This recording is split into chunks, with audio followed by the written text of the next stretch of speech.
Okay. Says we're going live. Says we are going live. Okay. And we are live. Hello, everybody, and welcome to Roundtable with the Stream Team. And this is when we come here and talk to our content creator friends about their journeys and their hobbies and what they're doing today and how they kind of grew with their content creator community. Today we actually have a very good friend of ours from Hoeg Law. His name is Richard Hoeg, or as others like to call him, aka Mr. Virtual Legality. So how are you doing, Hoeg? How are you? I'm doing okay. I'm not infected with anything as far as I know this evening, so we're doing all right so far. Oh, perfect. Got your vaccine in. You're all good. I'm set. I'm on lockdown here in my office. Excellent, good. So we also have our other friends here this evening. We have Mr. MJ is a boss. How you doing, bud? What's poppin'? What's poppin'? Nothing. Actually doing pretty damn well. Doing good. Hanging in there. Still recovering from PAX. But other than that, doing fantastic. So good. I'm happy that you're able to come. I hope you're enjoying your spring break. Aren't you on spring break now? Yeah. Yeah. Got to you're relaxing. Yeah, I'm done. I'm glad midterms are over. Good. Are you at least getting a little gaming in? Tiny bit. Tiny bit of gaming. Good. Yeah. Gotta play catch up, my man. Make sure you don't have too much of a backlog. What game? It's called Catch Up, you said? Yes, catch up, aka my friend Pedro. Oh. Yes, yeah, you got that. So, and then we have our lady of the group, our good friend L Boogie 0208. How are you doing, L? Hello. How are things been? Pretty good. I'm pretty good. I was sick last week though. Oh, it's a good thing we didn't have a show last week. I know, right? How did you feel when I sent you that message on the show floor of Animal Crossing? Upset because I said get me something and then you didn't respond. So well, I'm sorry. Just didn't even respond to me. All right. I'm sorry. Did I tell you of the debacle of Animal Crossing that I had? Oh, what happened? So a little quick Paxi story for everybody. So when we were doing when we went to the Animal Crossing booth, we ended up doing and Lord Jean. We ended up doing a little bit of gameplay, and you can check us out on the Iron Lords podcast YouTube page, and we finished the show. We finished doing everything, and they were like, "Okay, guys, you got to move here." So they kind of forced us into a corner. And they were like, "You must stay here." And I was like, "This is like media hour. We have like an hour to see as much as we can." And then they were just like, "You cannot leave." And they like they made us sit in a corner. And I was like, "Can we go now?" They're like, "No." And then the other woman that we were with in our group was like, "You can't hold me here," and smacked the velvet rope. So it like kind of just like fell to the floor and slipped back. And she's like, "See ya." And she walked out. And I was like, "Bye-bye." And I just followed her, and Jean followed me too. It was one of the funniest situations, but it was just like, oh my god, only Nintendo would try to like hold you there for the full media hour so you didn't see anybody else. Oh, that's wild. Yeah, it was funny. It was just like, I was like, no. I was like, this is great. But yeah, I was thinking of you if it makes you feel any better. It doesn't. You're supposed to get the pin. The what? Something? Pin. Like they had pins? Probably a napkin or something. Shoot. Yeah. Oh, I'm sorry. Well, I should have taken a picture. I'm sorry. They had the booth was huge. It had like a full Animal Crossing like village. I'm sure. Remember what they did? Oh no, you didn't go. So last year at E3 when they had the Zelda thing, like that shit was like all encompassing. Nintendo booth. Ooh. Huge. Well, hopefully E3 this year, if it goes off, you'll be able to run through Nintendo Land. Yeah, I'm hopeful, but I still think that they're going to use this as an excuse to stop it. Yeah, I feel the same way.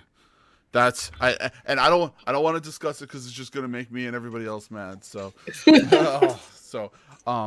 but anyway, we're here for Hoeg. As everyone knows, it's me, Pete, also known as Naldo here. Kind of steering the ship, if you will, for our show. And as you guys know, PAX East, amazing. Was there, super busy. It's been fantastic. And everyone else that is listening, hello and welcome. Thanks for joining us. If we lose internet connection, I am so sorry, but as of lately, it's been good. Knock on wood. Hopefully, it doesn't break. If it does not work, I am sorry, but I still love you. So anyway, Mr. Hoeg. That's me. So why don't you go ahead and tell us about you being a content creator, why you decided to start one, your whole journey of like why you went from I'm going from law, like from being a lawyer into being a content creator lawyer, and tell us about that, because you know what, most people are like, I'm a lawyer, this is going to be fantastic, and then they don't think, hey, I'm going to make virtual legality, to make a YouTube page like this, and it's going to be keep going with it. So why don't you go ahead and tell us about it? Yeah, I think it's a multifaceted process for me. It's just the typical story of a venture capital and mergers acquisitions lawyer that just one day decides to start a YouTube channel. But that's really my background. So I went to Michigan Law School. I graduated now eons ago in 2005. I worked in Ann Arbor for the bulk of my career, doing law in mergers and acquisitions and venture capital, helping tech spinoffs from the university. And essentially my story in terms of software and technology from a professional basis kind of begins there. So 2008 rolls around, and I'm a venture capital lawyer. And as you probably are aware of, in 2008, 2009, a lot of people weren't investing money in a lot of stuff. It was a downturn in the economy. And my firm came to me and said, that's fine. We're in this together, but you need to go find another specialty and figure out what you're going to do to help the firm. And so I looked at what I was doing. I looked at what I liked, and I said, I love technology. I love software. I've had a lifelong love of video games, which really came from my father. My father was the kind of guy that in the 80s, we had the Atari 2600, and we had the old Mac with the cardboard chimney on the top of it. And we had an Intellivision. I have Intellivision. I'm just going to say this. Yeah. I still have my Intellivision, and it works. And nice. I love it. And it's one of those things that my parents are like, oh, do we still want this? And I'm like, no, because it still works. But anyway, I'm sorry. No, not at all. No, so I went through my life. I remember my dad sneaking a Super Nintendo to me and my brother without telling my mom. Amazing. And so we had everything. Dad just really loved technology. His dad was a scientist, and so we just had this kind of love of it. So we had a CDI, we had a TurboGrafx, we had a 3DO. And that just kind of continued and continued and continued. So in 2008, I'm looking at what I want to do. And I say, hey, software as a service, which Microsoft had really only flipped to, Oracle had really only flipped to kind of a little bit earlier than that. My firm, biggest law firm in Michigan, had a small group handling it, didn't have a ton of people doing software, and in particular SaaS. So I said, all right, I'm going to learn that. I'm going to read some treatises. I'm going to go and attend some seminars. And I became the software guy and the software custom development contract guy and all this kind of stuff. And doing that, I met a lot of cool people. I met some people that were making, augmented reality dragons to pop out of mall kiosks and all this very cool stuff that is what I really love about working in what I work in, which is, helping generally small businesses get formed and funded. And I tell people, I do the tech spinoffs from the university that have all this cool biopharmaceuticals and life sciences stuff and now software stuff and video game stuff. And I love that. I call it, James Bond technology. You would not believe some of the medical stuff that's kind of on the way. And that's what I really love. I love that entrepreneurial spirit. I love kind of working with those people. And so my initial goal working at the firm was to be made equity partner, right? That's what you see in all the Disney movies and all the television shows. You want to make partner and you put in the hours and you do all this stuff. And I was made partner in 2014. And that was great. I accomplished my goal. And I looked around and said, I don't really want to just do this forever.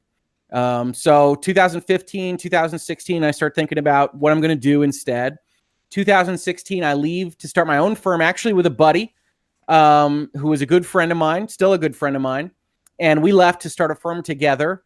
And after a little while, a little bit of time, it was clear that particular buddy wasn't enjoying the entrepreneurial endeavor as much as he thought he would before he left. So he decided he wanted to go back to big law. Don't blame him. Salary checks are nice, rather than wondering where the next bit of money is going to come from.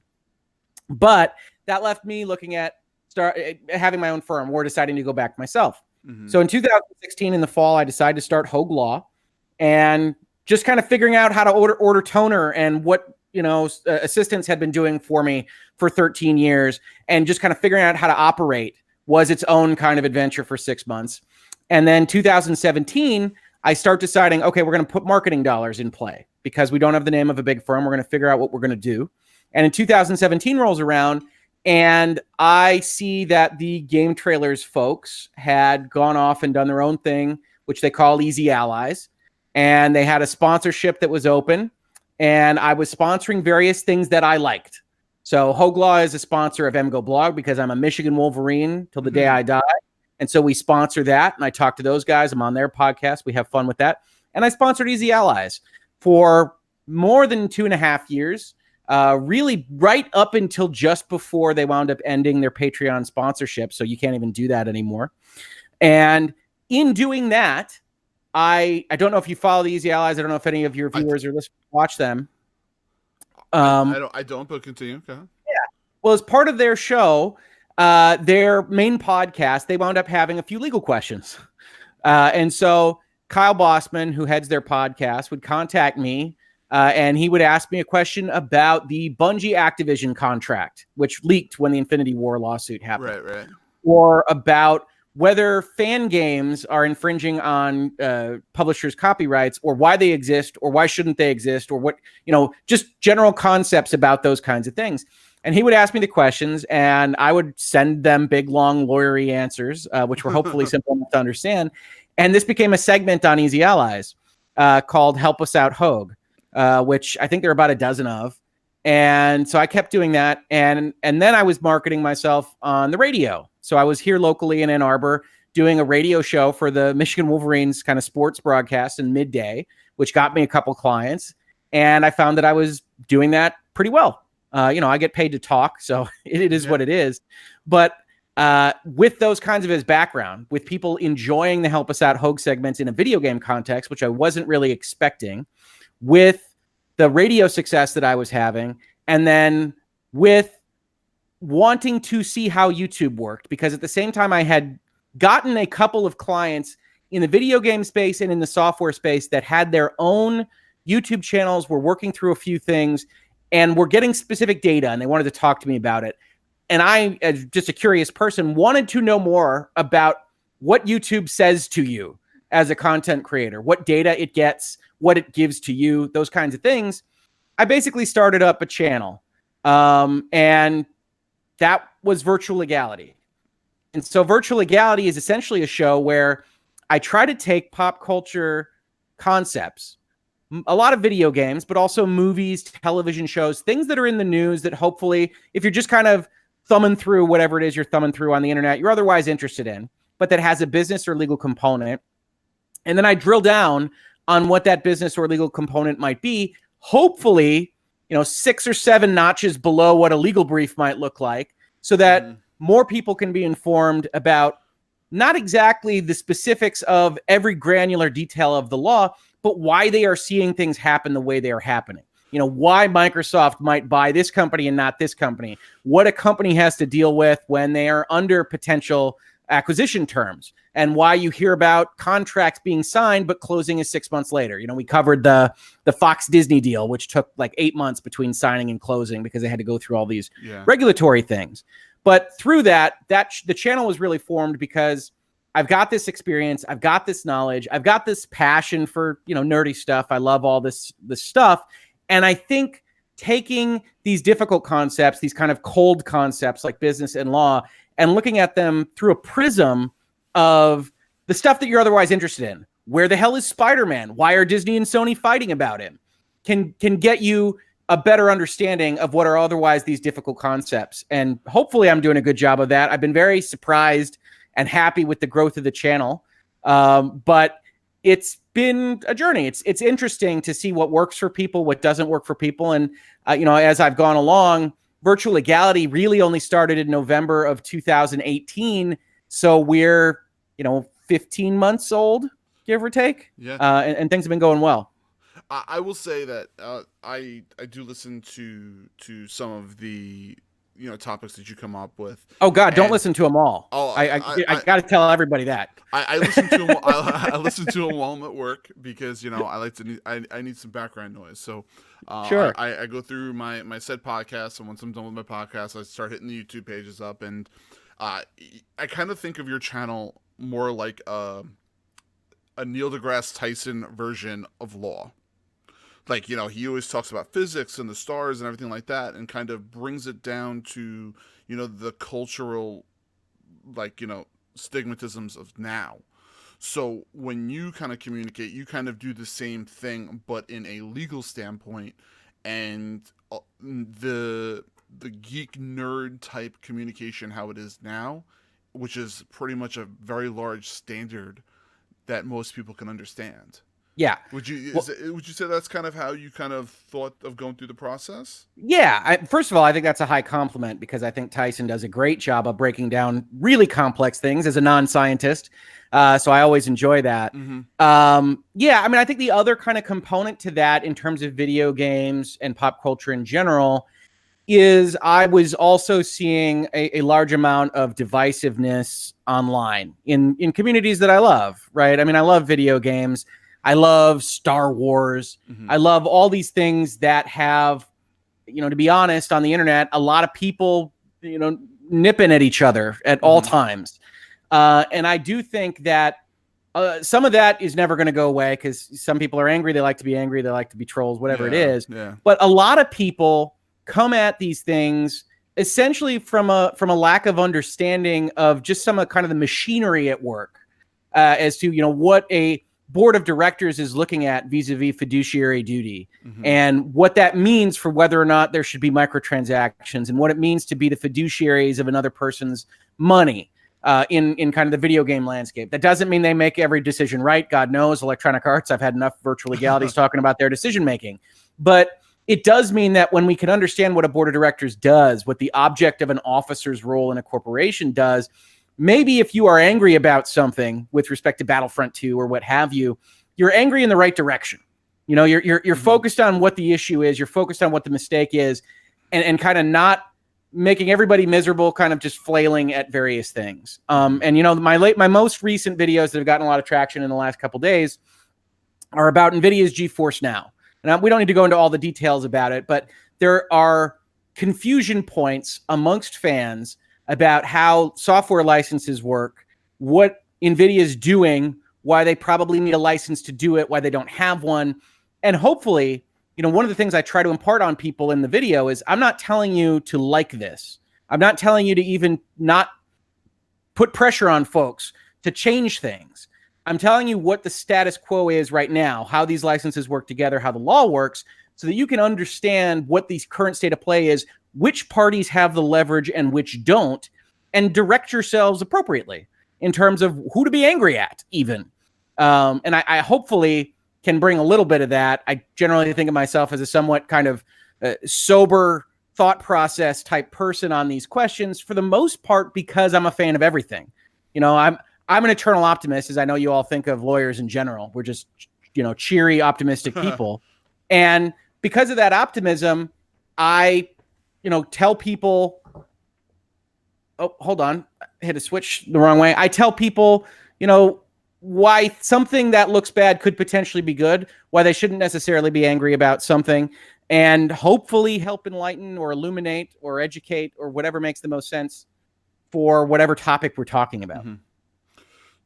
So, because your videos are very detailed and there's a lot of information, and the amount of quality that you put into those videos to try to push the knowledge of what you have and what you do, does it take you a long time to produce those videos? Well, the good news is, one of my goals really since the start of virtual legality in the tail end of 2018 was trying to figure out a way that I could make a series that I could fit into my workday. Yeah. And lawyers are very often busy. And even when they're not busy, they're very often on call. My wife likes to joke with me about the fact that I'll tell her I've got a client emergency or something. And she's like, what is a corporate lawyer? What are you talking about? It's like, well, whether or not it's an emergency, in reality, my client views it as an emergency. And if I would like to keep that client, then we're going to treat it as an emergency. So it's a service profession. And like so many service professions, you got to be able to react. So one of my first goals was what I call how low can we get this farm to table? And for the first kind of early days of virtual legality, it was about 6 hours an episode. And that's not bad for like content on YouTube. It's not great for fitting into your legal day. So I've been working since then to try to kind of get it into a slot where I could do one, kind of frame it out in the morning, potentially tape it then, try to get into a place where they're releasing on some kind of regular schedule. But you know, the good news is for the most part, a lot of what I do is kind of live. And if I don't cough or do those kinds of things, I can often do it kind of live edited or editing on the fly. And so if I can do that and it doesn't require that extra step, then I can go kind of farm to table within a couple hours. And at that rate, you know, I can get out a good episode. And it's very kind of you to say they're very detailed and you know, have a lot of depth. I essentially set up the tabs and figure out all the aspects I want to cover. And then when in my brain, I'm satisfied that we've got kind of coverage of the major points. You know, the one thing I tell people a lot in virtual legality is, you know, whole semesters of classes are going to be based on this one point I'm going to talk to you about for 30 seconds. So you're going to get a taste of how these things work. But you know, this is a YouTube channel. It's not legal advice. Please, dear God, don't do something based solely on this one sentence. But here's the gist of how the law works in this, and you have a little bit better understanding, and then potentially do deeper dives. You know, that GeForce Now kind of video series I talked about, I did my normal kind of 30, 40-minute video last week. And then a lot of people commented on my social media and my Twitter and then comments to the videos, some not so nicely. And so I did another video that said, all right, I want to do a deeper dive responding to some of these things. This one was like an hour and 20 minutes, which is not ideal. YouTube hates those links. And, but it's good. Like you get the opportunity to kind of talk with people. I've done a virtual legality live. I've tried kind of just experimenting with that format, having chat kind of talk to me about various things. And we'll probably pursue some of that a little bit more into the future, but I'm still kind of experimenting with new and different things. Very rare amounts of my content are scripted. I do, you know, the occasional joke virtual legality. I did a whole virtual legality which analyzed the failures of the Easy Allies to properly adjudicate their betting special under the laws that they had provided for bets regarding E3 reveals. And that was all scripted out, and I used, you know, black and white imagery and like deadline music to talk about it like it was a murder. And have fun with those kinds of things. And then in the fall of last year, I had a whole long series, which you're probably familiar with in terms of your own space, about COPPA, because YouTube had the FTC settlement and was warning everybody about COPPA compliance. And so a number of other content creators that I had talked to asked me about COPPA. And so I did a couple of videos on how the FTC works, what the settlement does, how COPPA interacts with a channel creator on YouTube, what you need to know about clicking that Not for Kids button, all these kinds of things.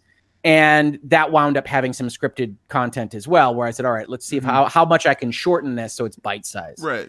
Because, you know, obviously I get paid by the hour so I can talk, but it's often harder to kind of distill that down to 10 minutes. Right. You know, the joke I have with people is that some, you know, you're reading Reset Era, you're reading NeoGAF or whatever, and they talk about, oh, this guy is just filling in time to get to 10 minutes. And the joke I always have is, my God, if I could bring in one at 10 minutes, it would be a miracle. Yeah. Well, that was like us when we were in PAX. A lot of the videos that we ended up doing, we tried to push them to 10 minutes, to fill them to 10 minutes. Sure, YouTube loves it. I can't blame anybody. But we wanted to get like information from people, so we can kind of see that. I just want to give a quick shout out to Gamer Waves, to Obi-Wan Watson, Xbot, Christopher Hart. Thanks, you guys, for coming and stopping by. We greatly appreciate you guys for being here. So Hoeg, when you said that you were cutting your time down for your videos, right? Yeah. because we know we've heard you speak about it before, and you have your kids and your wife, like you were saying. I do. How did they kind of perceive it that you were making like this YouTube page? Because I have personal family friends that are lawyers also, and I see how much work and time they put into stuff, and I'm like, I don't know how they have times for a family and their job, let alone being, you know, a content creator. How did that work out for you and for them? Well, I mean, part of that story, right, is part of what I talked about earlier, which is, you know, I was at Big Law. I was at the biggest law firm in Michigan, and I was working enough that, yeah, I looked around when I was made partner and didn't know that I wanted to do this. Part of that was I was worn out all the time. Yeah. And I have no doubt that I wasn't that awesome to be around outside of work. And so one of the decisions that I made was, you know, we're going to give up Big Law partner money, and we are going to try to trade some of that for a more family-oriented existence. And so, you know, Hoeg Law, we work hard. We have good clients. I have clients that I love to death. If by some chance you're watching this, I love you. But it's not the same kind of, you know, go find 3,000 hours to bill type environment. Primarily because, you know, that just wasn't what I was interested in. So you add the YouTube channel, you know, Hoeg Law Virtual Legality is a marketing vehicle in part, right? Mm-hmm. That you get to do what I think I'm pretty good at, which is break down these legal issues, and you get to talk about them. And now I have, you know, 204 episodes of Virtual Legality up there, and I can point specific potential clients to specific videos. I can talk about what I've said. I can give examples of when I think I did a good job of breaking down what a merger or acquisition looks like. Now, one of the things I will tell you, I can't promise that this will ever come to fruition, but, you know, one of the things on my notepad of possibilities to do is, you know, contract breakdowns, animated corporate form breakdowns, slightly more educational material, which I could hopefully still make fun, that I could point people to even more directly. Those entrepreneurs that, you know, want to know the difference between an LLC and a corporate form, what it means to be S Corp versus C Corp, what it means to incorporate in Delaware versus Michigan, these kinds of concept questions that every client winds up asking, that you could say, hey, here's a 5-minute or 10-minute case file type video, check it out. And yeah, that's me, hopefully, God willing, showing off and saying, yeah, look at this. This could be your lawyer, and I know my stuff. And, you know, look at it on, I'm willing to put it globally to the world. And, you know, I now have 15,000 tweets and 250 videos, and you can trust that I'm not going to embarrass your company. Like I'm out there, and I'm not saying anything, you know, I'm not ninja out here saying weird stuff. Yeah. So, you know, it's part of that. In terms of the family, I'll tell you this, you know, I was a, you know, law firm partner. I'm now of counsel to a bigger firm. I've got all the business cards with all that. I've got all the fancy diplomas on the walls and all that. My wife jokingly said, I don't know what subscriber number convinced her, but she said, yeah, you know, at the beginning, first of all, I thought nobody was going to be interested in that at all. That didn't sound like something that anybody would want to watch on YouTube. and then at some point she said, but I stopped being embarrassed about telling people that you were on YouTube a while ago. This is a conversation we had. So it was something subscriber number. Well, you broke how many subs? Yeah, I don't know, 5, maybe 5,000. It's at some point she was like, oh yeah, that's okay. And I'll be honest with you, I still consider myself a lawyer first. You know, that's how I feed my family. That's how I keep the lights on. But I love talking about this stuff. The real trick is a lot of what I do for a virtual legality episode are the articles that I would be reading anyway, that kind of are the trigger for any given video. And then the research that I would do to kind of back up what I'm about to say, or my analysis of whatever that kind of article brought up, is kind of a little bit of what I would do anyway. So it was about taking the time that you kind of use in your day to get a breather, or to kind of rest between opposing counsel conference calls or working on this, you know, multi-million-dollar deal, and taking that and saying, okay, I am going to say things that I think are useful, that are educational, that are hopefully something that is going to be helpful to people, put it out there on the internet, And yeah, if it brings in a client or two in the future, everybody's a winner. Yeah. Well, because of I feel that what you kind of like produced your own little niche of what you do, which is very intriguing to me, and I like I said before, I enjoy listening to what you have to say, and it's very informative. And when I'm trying to think of how to word this, now that you're talking about like your family with your wife and everyone's kind of like on board and enjoys this, how are you kind of putting your knowledge of what you're doing like to your kids? Do you kind of like, being as a content creator, as like doing the YouTube stuff, kind of showing them what this stuff is? Because it's not easy to be a content creator, but at the same time, like, being a lawyer is not easy. so it's like, you know what I mean? Like, because how do you kind of like show that to your kids, like how they can kind of grow? I will say this, one of the primary things in Hoeg House is we have a real love for and a real support for the entrepreneurial spirit. Mm-hmm.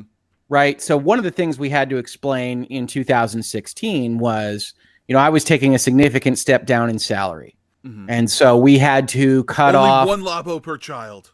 I think as I look at my shelf full of all the labos,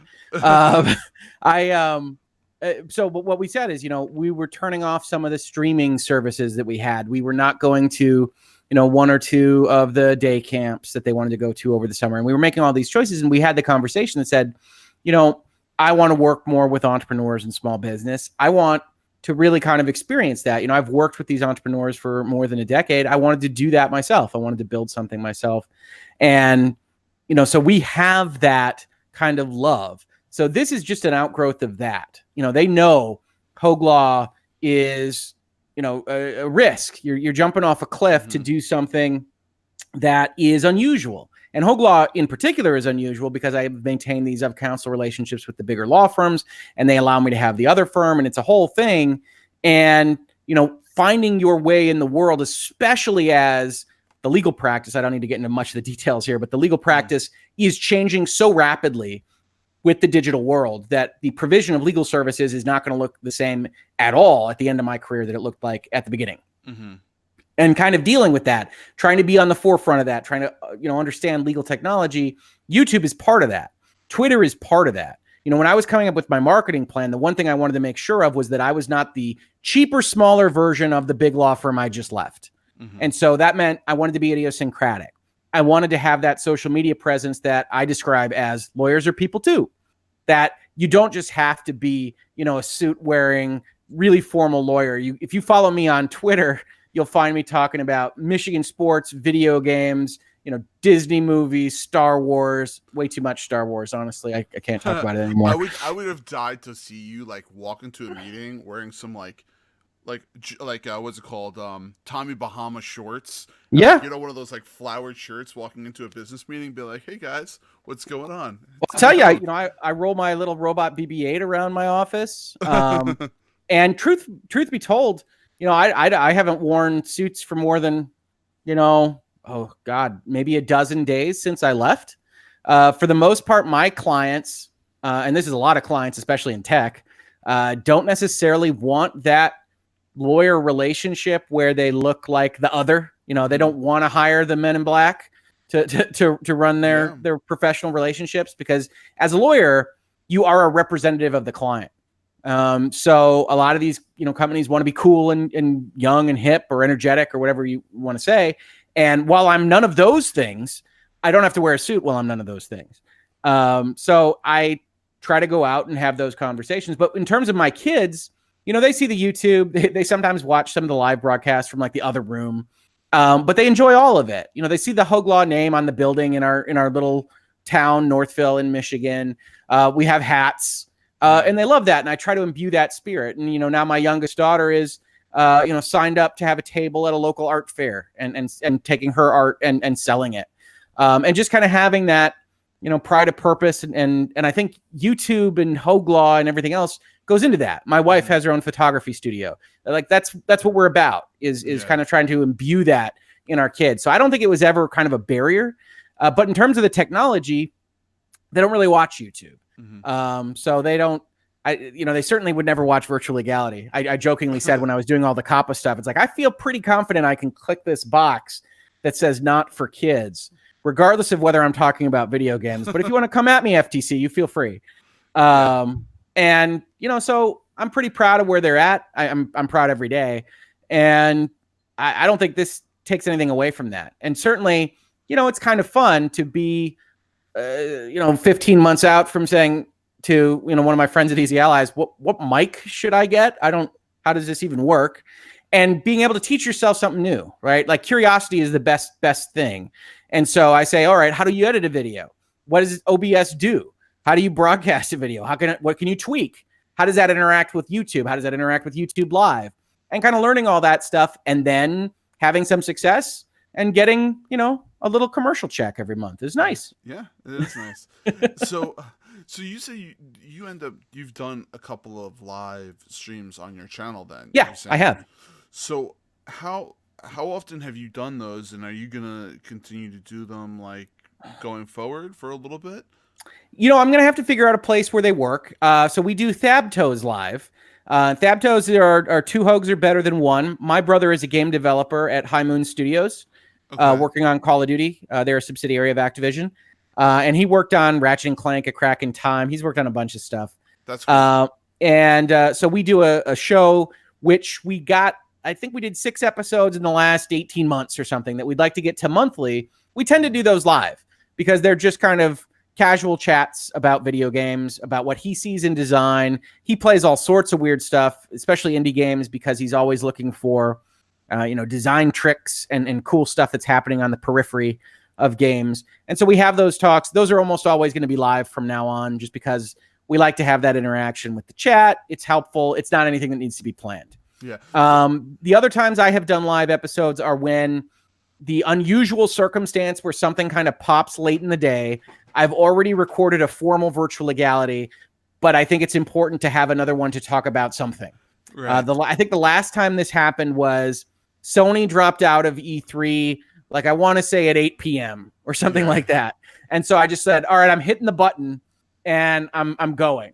Or maybe that isn't the most recent one. I think maybe the most recent one was the completely random IGN article that decided to call Tim Sweeney as having said there should be no politics in video games ever. And so in one of those where it's not necessarily something where I need a bunch of statutes or case law, and I'm just going to talk about how ridiculous the headline is and how the article is missing the point, then I just pull up the article, I hit the live button. Unfortunately, I got my settings wrong, or Discord or whatever I was doing got my settings wrong, so I'd sound like a robot with like 4 voices. It's Discord.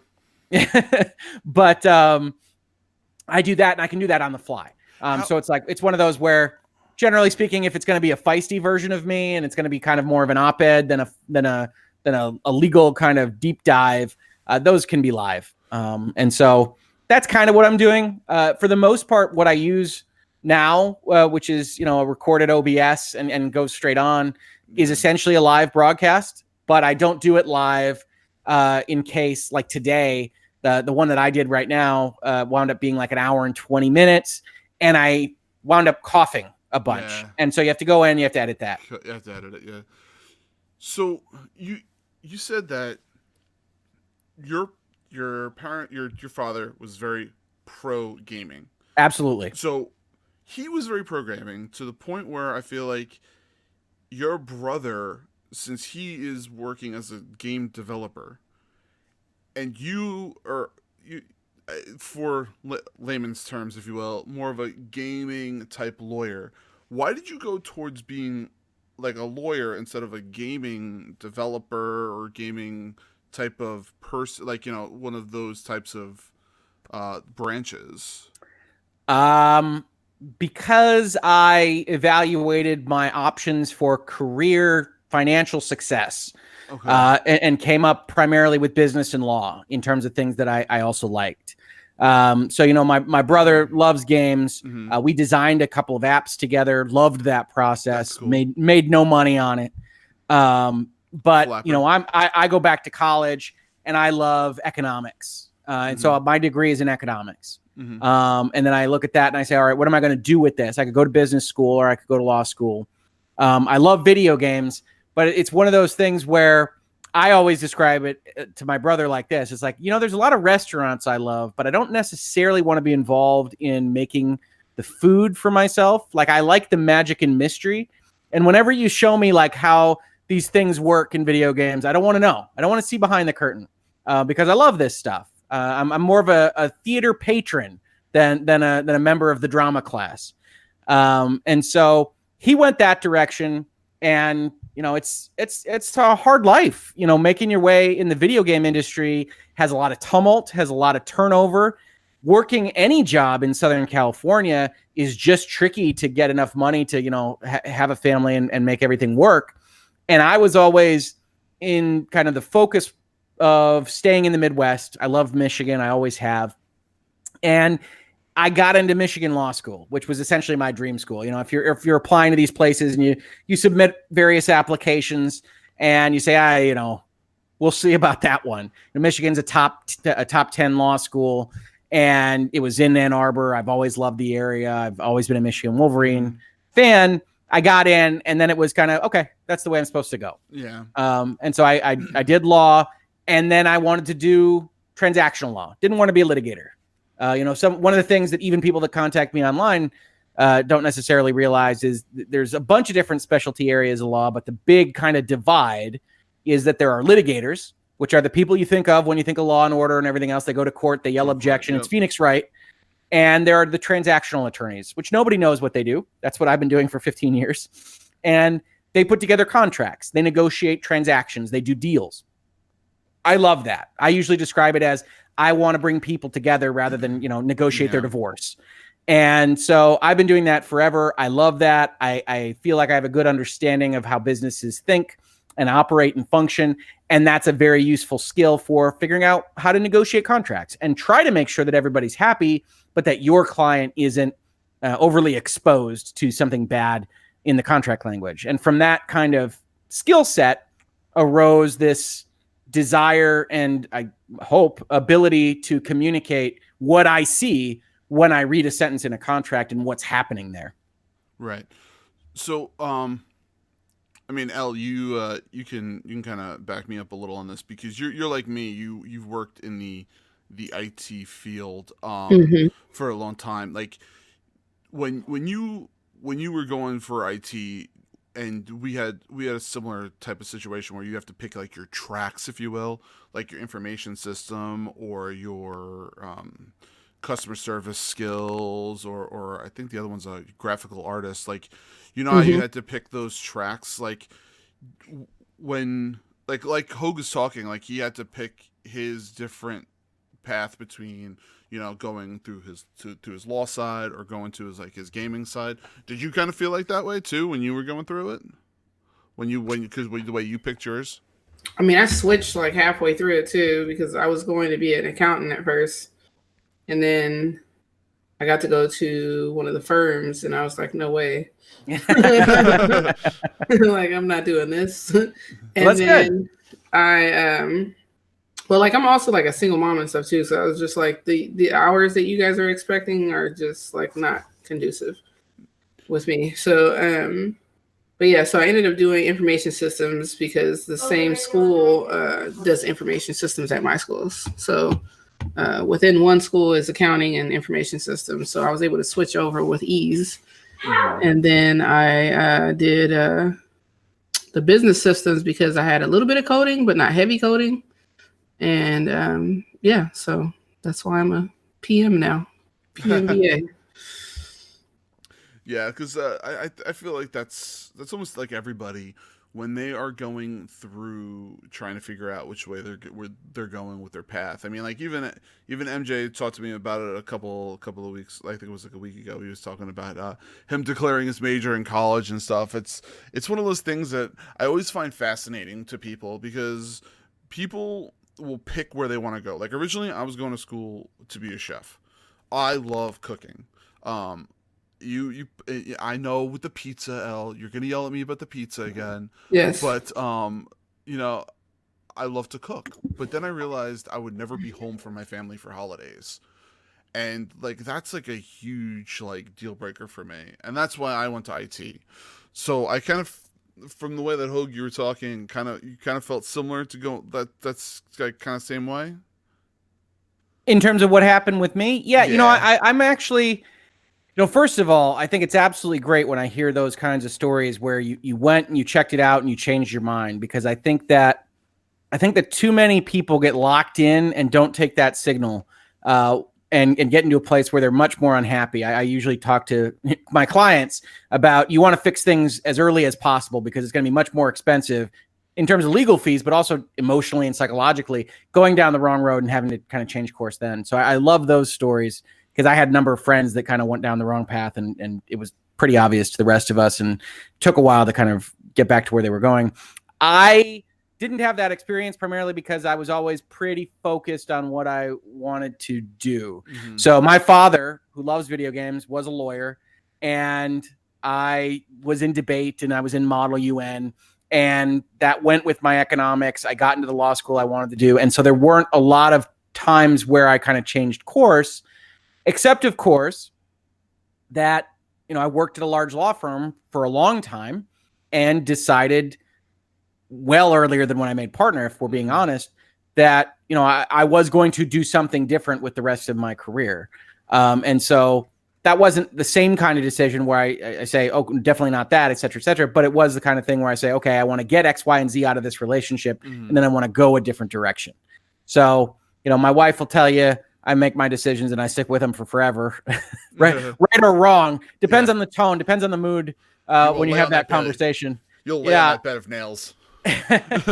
But no, I got into a situation where I think I always knew that gaming was, for my personal psyche, too volatile of an industry with not enough financial upside for me to work within that. And I respect my brother, and I love the people that, he was at school with at the Guild Hall down at Southern Methodist that, had given up jobs to go and pursue this. I think that's just awesome. And the world is a better place for folks that do that.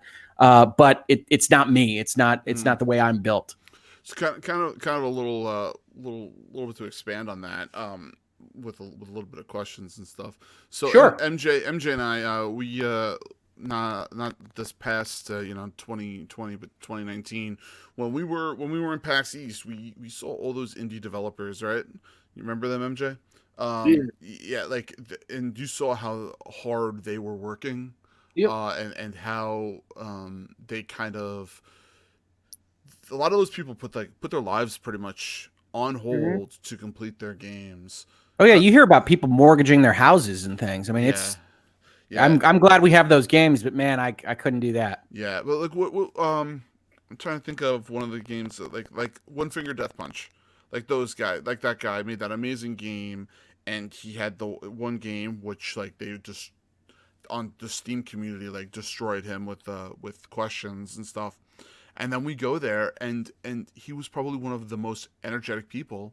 Right, MJ? Like he was so good with it. Yep. And he was just like, I want people to play my game. I love it. And I was like, thumbs up. So it was intriguing. Now we were talking about it a little before, and I didn't want to continue to talk about it, but before I want to talk to you now about it.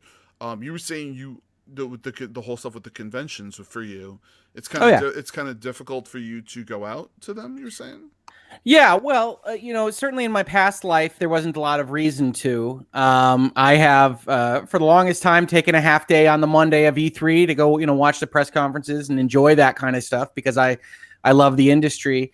But it was really only after I separated off and started Hoeg Law, started marketing with Easy Allies and doing those kinds of things, having the quotes in various places like IGN, that I was approached to potentially participate in some panels and do that kind of thing.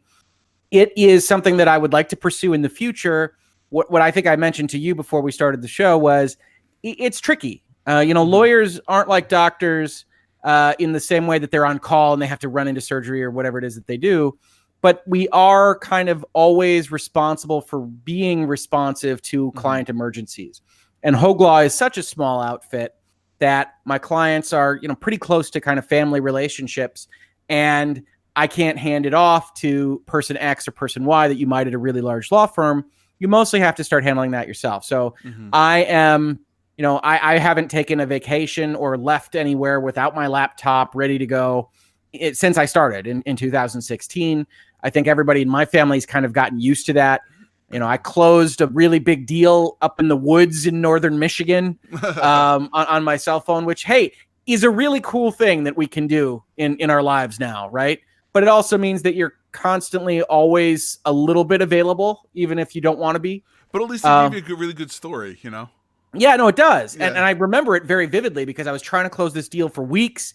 I knew we had a rental place. We went up. And I'm like on the phone. We're driving in these backwood streets to get to a specific place on Lake Michigan. And we get there and I'm on this call and I get the text that says, when you close a deal, essentially the Fed reference number is here. The money has been transferred. We are closed. Congratulations, everyone. And I'm like, thank God. Closing is such a weight off your shoulders because you've been working so hard on it for so long. And it's really cool that you can do it in the woods. It also means, like, one of the things is I said I did it in the woods. The rental place I got up north, I had to check like 6 ways from Sunday to make sure it had a strong Wi-Fi. I couldn't be one of these cabins in northern Michigan that I couldn't get connected to. And it's very funny because you go and you ask for advice for this kind of stuff online, and people are always trying to be helpful. But a lot of the advice you get is, oh, you should disconnect and you shouldn't, be looking for that kind of stuff. And it's like, I know. I can't do that. Let's pretend I can't do that. Do you know which house has Wi-Fi? Yeah, it's like I want an Airbnb with a it's really, true. really big bed. And people are trying to be helpful. It's like, oh no, you need to disconnect. That's the only way you can really vacation. It's like maybe that might be true. However, trying to grow a small business, so let's pretend I need that Wi-Fi. I will say, when I took a cruise in, I think it was 2005 or 4 into 5, whatever it was. Yeah. And we were in the Caribbean, and still cell phones still didn't have like the technology they have today. It was like a slider phone with just, regular like keypad to text people back and forth. Sure. I remember not being able to like text my friends that, and I was just like going crazy.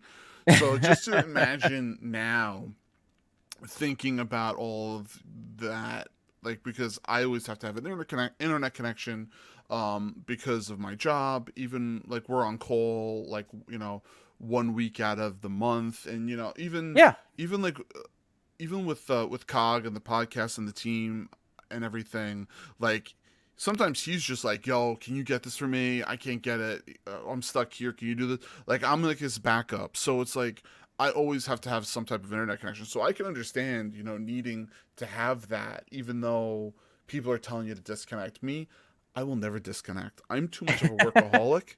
I think my wife will wants to kill me when we go on vacation because but it's one of those things that's sometimes, you have to, like, Elle, when you go to Disney, how much do you love disconnecting when you go to Disney? Or are you just like Instagram posting every single food and every single ride you're on? No, I'm like really bad about that. My friend that I'm usually with is like does it all the time. So then like I'll start doing it. But for the most part, like I just enjoy like Disney, It's Disney. Yeah. And then on the polar opposite, we have MJ, who is our Snapchat king. I think you just invented an app there. I did. Let's Snapchat. Let's call your brother after this, Hoeg.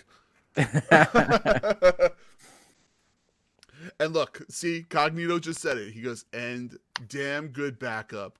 Snaldo's OCD has saved me countless times. Yes, it has. I can't even tell you how many times. But yes, it is good. So MJ, do you have any questions for Hoeg? I do not. To be honest, I think you asked them all. I have so many more questions, but I know we're rounding. Oh, we're rounding up time right now. What about you, Elle? Sorry, I was muted for a second. No worries. But I wanted to ask, Hoeg, what is like the dumbest thing you think you've seen a company do? Like legally, like in I guess as far as like contracts, we can zone it. Yeah, That, I'll say this. So a lot of the times, people are coming to me right before they want to say sell their company. Right? I haven't been their lawyer. Maybe they haven't even had a lawyer. I do a lot of work with family-run businesses where they're retiring and they've had a really good run and they're going to make a lot of money and they're going to go sip Mai Tais on the beach or something. But a lot of the times their documentation is really, really bad. And one of the pieces of advice I try to give clients is it really, really is a lot less expensive to get it right at the front end and just kind of roll with that than to say, okay, there's a potential buyer or a potential investor or a regulatory agency, God forbid, that wants to look at everything. We need to have this cleaned up. And it's like, okay, well, if we have to have it cleaned up, then that's 6 different repair documents. And then we have to do filings and all this stuff. And, that's a $15,000 bill instead of a $3,000 bill. And I try to impress that on people, but that's the kind of stuff that I see most often. Actual stupidity, that probably falls under the realm of things like, oh, we did something that wasn't allowed in our governance documents, or we needed a board vote that we never took 10 years ago, and now this person is suing us because they think they own shares when they were rescinded, only we don't have the right documentation for it. All of these calls, of course, end with me saying, let me get you a litigator. And, that's it. But in terms of the actual news stories, you see kind of silly stuff all the time. Business decisions, I like to tell people, one of the things you see on Reddit or NeoGAF or wherever you're reading your video game news is, these businesses have 100 lawyers and they have 6,000 business analysts. And so they understand what the market is doing, X, Y, or Z. And the one thing I try to communicate to everybody is 100%. They've got a lot of research. They understand why they took this action. It does not mean it is the right action. Corporations are still made up of humans making decisions, and they can make mistakes no matter how much research they have. So when we talk about something like, loot boxes and oversaturation of those things, that can happen because Electronic Arts thinks that everything needs a loot box because they've read all the research, and then people love loot boxes, but they're operating in a universe that hasn't existed before, which is the universe where EA puts a loot box in every single thing that they have. And so you can still make a mistake even when you're trying to pursue a good option. And that's what I try to impart to people is human beings are running this whole show. From writing the contracts that are the Steam end user license agreement to writing the laws that we're talking about, it's humans all the way down, and everybody makes mistakes. Yeah. I love how he describes things. Right. Yeah, so it's so to the point though. It makes a lot of sense. Like you're saying, if you're bringing everything to the table in your first time, there's no, you don't have to do it twice. Like that's like my biggest pet peeve. Like if I like to do things once, if we have to do it twice, so be it. But if I have to do it a third time because you're not fully giving me information, it's terrible. Like I've had people in my office come to me and go, I have a problem with my laptop. And I'm like, what's wrong with your laptop? And they're like, I don't know. It doesn't work. And like I take it and I open it up and I look at it and I'm like, is the keyboard's not working? Did something happen to the keyboard? I don't know what happened to the keyboard. And it's like I took it, I open it up, I look at it, and I'm like, you poured a whole cup of coffee on your keyboard? Where does Hawaiian Punch come from? Yeah. And they're like, I don't know how that happened. It's like, dude, just tell me you poured a cup of coffee on your keyboard, and then I wouldn't have had to waste my time trying to figure out why your keyboard doesn't work. It's the truth. It's absolutely the truth. It's just how it is. I'm sorry, Elle, do you have any more for Hoeg? No, that was pretty much the question that I've been wanting to ask this whole time. Yeah, I was hoping for something a little more juicier, but Well, there are circumstances where I can tell you that actions that my clients have taken have wound up in multinational litigation, but I can't actually give details on those kinds of right, yeah. He's like, I'll tell you later offline. No, so no, I'm kidding. But I get you. I understand. All right, MJ, you sure you're good? Yep.